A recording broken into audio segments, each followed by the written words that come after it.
भारत के स्वतंत्रता संग्राम में ना कई ऐसे हीरो हुए हैं जिनकी कहानियां सुनकर यकीन ही नहीं होता। आज हम एक ऐसे ही नायक की बात करने वाले हैं, एक 80 साल के योद्धा की, जिन्हें लोग बिहार का शेर कहते थे। नाम था वीर कुंवर सिंह। चलिए आज जानते हैं उनकी जबरदस्त कहानी। जरा इस नंबर को देखिए, 80। मतलब ये वो उम्र होती है जब ज्यादातर लोग रिटायर होकर आराम की जिंदगी के बारे में सोचते हैं, है ना? पर वीर कुंवर सिंह के लिए ये उम्र थी जंग में उतरने की।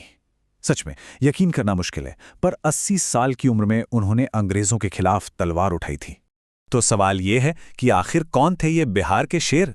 वीर कुंवर सिंह जगदीशपुर के एक बहुत ही प्रभावशाली उज्जैनिया राजपूत परिवार से थे और एक बड़े जमींदार भी थे। अब जमींदार होने का मतलब था कि 1857 के विद्रोह से पहले समाज में उनका बहुत रुतबा था, बहुत सम्मान था। वो एक ऐसे स्थानीय नेता थे जिनकी बात हर कोई सुनता था, और यही रुतबा, यही सम्मान आगे चलकर क्रांति की आग जलाने में बहुत काम आया। तो साल था 1857। पूरे भारत में क्रांति की चिंगारी आग बन चुकी थी, और ठीक इसी माहौल में इस 80 साल के शख्स ने नेतृत्व की कमान संभाली। एक ऐसा कदम जिसके बारे में शायद किसी ने सोचा भी नहीं था। यहां सबसे ध्यान देने वाली बात यह तारीख है 25 जुलाई 1857। यही वो दिन था जब दानापुर के विद्रोही सैनिकों ने उनसे गुजारिश की और 80 साल के कुंवर सिंह ने जंग की कमान अपने हाथों में ले ली। जरा सोचिए इस फैसले के लिए किस गजब के साहस की जरूरत पड़ी होगी। अच्छा, कमान तो संभाल ली, पर सवाल यह था कि एक 80 साल का योद्धा लड़ेगा कैसे? लेकिन उनकी उम्र, उनके इरादों और उनकी रणनीति के आड़े बिल्कुल नहीं आई। वो एक कमाल के रणनीतिकार थे, और उनका सबसे बड़ा हथियार था छापामार युद्ध। अब ये छापामार युद्ध यानी गुरिल्ला वॉरफेयर होता क्या है? इसमें ना छोटे छोटे लड़ाकू दस्ते घात लगाकर, तोड़फोड़ करके और अचानक हमला करके एक बहुत बड़ी सेना को थका देते हैं। और इसी रणनीति ने वीर कुंवर सिंह को ब्रिटिश फौज के लिए खौफ बना दिया था। तो वो ये करते कैसे थे? उनके रणनीति के बस 3 सिंपल स्टेप्स थे। पहला, अपने इलाके की चप्पे चप्पे की जानकारी का इस्तेमाल करो और अचानक हमला बोल दो। दूसरा, कम से कम सीधी लड़ाई में दुश्मन को ज्यादा से ज्यादा नुकसान पहुंचाओ। और तीसरा, इससे पहले कि दुश्मन की बड़ी सेना संभल पाए, तेजी से गायब हो जाओ। और ये रणनीति काम कर रही थी, कमाल का काम कर रही थी। उन्होंने न सिर्फ आरा शहर पर कब्जा किया, बल्कि वहां एक पैरेलल सरकार तक बना डाली। इसके बाद उन्होंने आजमगढ़ और गाजीपुर में भी इतने सफल अभियान चलाए कि ब्रिटिश सेना में खलबली मच गई। अब हम उनकी जिंदगी के उस पड़ाव पर पहुंच रहे हैं जो शायद सबसे नाटकीय और यादगार है। एक ऐसी घटना जो उनके फौलादी इरादों को दिखाती है।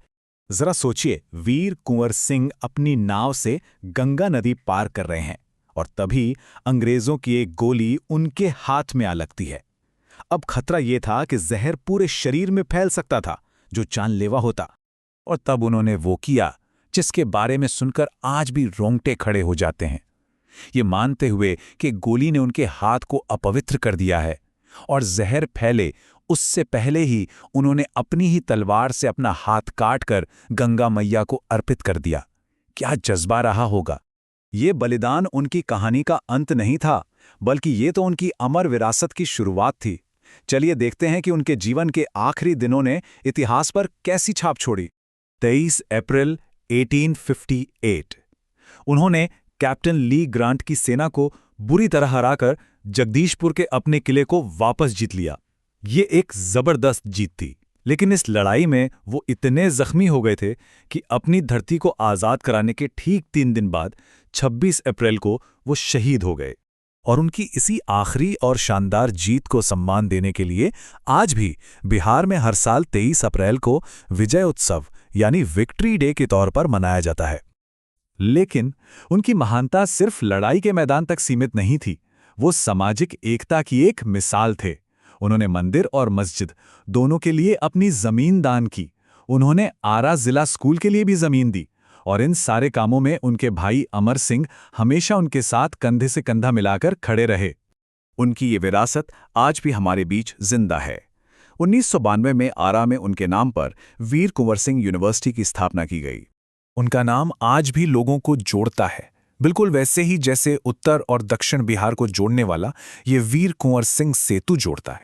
उनकी कहानी को राष्ट्रीय स्तर पर सम्मान मिला जब 1966 में भारत सरकार ने उनके नाम पर एक डाक टिकट जारी किया और पटना के मशहूर हार्डिंग पार्क का नाम बदलकर वीर कुंवर सिंह आज़ादी पार्क कर दिया गया। ये सभी चीज़ें हमें उस महान योद्धा की अमर कहानी की याद दिलाती हैं। तो वीर कुंवर सिंह की कहानी एक बात तो साफ कर देती है कि हिम्मत और जज्बे की कोई उम्र नहीं होती। और ये हमें एक सवाल के साथ भी छोड़ जाती है, इतिहास के पन्नों में और ऐसे कितने नायक हैं जिन्हें हमें याद करने की जरूरत है, जिनकी कहानियां अभी भी कहीं जानी बाकी हैं।